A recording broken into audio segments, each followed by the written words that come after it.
السلام علیکم اسٹوڈنٹس، آج ہم دو قومی نظریے کے بارے میں پڑھیں گے۔ دو قومی نظریہ، ٹو نیشن تھیوری ہوتی کیا ہے؟ تو اس کا کوشچن شارٹ کے اندر کافی دفعہ امپورٹنٹ رہا ہے اور آتا رہتا ہے، تو یہ کوشچن کا آنسر میں نے بتا دیا ہے آپ لوگوں کو، تو آپ یاد کر سکتے ہیں، پیپر ایک پوائنٹ آف ویو سے امپورٹنٹ ہوتا ہے۔ تو دو قومی نظریے سے مراد یہ ہے کہ برصغیر پاک و ہند میں دو بڑی قومیں، ہندو اور مسلمان آباد ہیں۔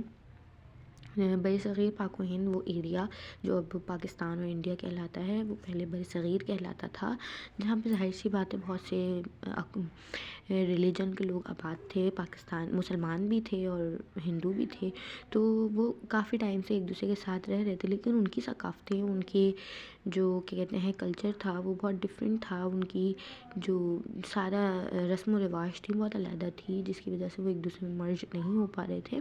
تو دو قومی نظریے کی بنیاد مسلمانوں کا ایک علیحدہ تشخص ہے، مطلب ان کی ایک علیحدہ شناخت ہے۔ پاکستان دو قومی نظریے کی بنیاد پر قائم ہوا، اس بات پر کہ یہ مسلمان جو ہیں وہ ایک علیحدہ سوچ رکھتے ہیں، اور پاکستان اسی بنیاد پر قائم ہوا کہ جو مسلمان ہیں ان کا نظریہ علیحدہ ہے، ہندوؤں کا نظریہ علیحدہ ہے۔ تو یہی بات تھی، یہی سب چیزیں ہیں جو ٹوتھ نیشن تھیوری میں ہم بتاتے ہیں۔ قومی نظریے کا نصب العین یہ تھا کہ اسلام کے دو قومی تصور کی بنیاد پر ہندوستان میں مسلمانوں کی ایک ایسی ریاست قائم کی جائے جس میں رہتے ہوئے اپنی انفرادی اور اجتماعی زندگی اسلامی اصولوں کے مطابق گزار سکیں۔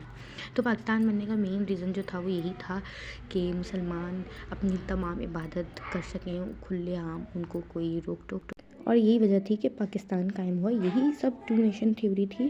یہ کوشچن امپورٹنٹ ہے، یاد کریے گا، انشاءاللہ پیپرز میں ضرور آئے گا۔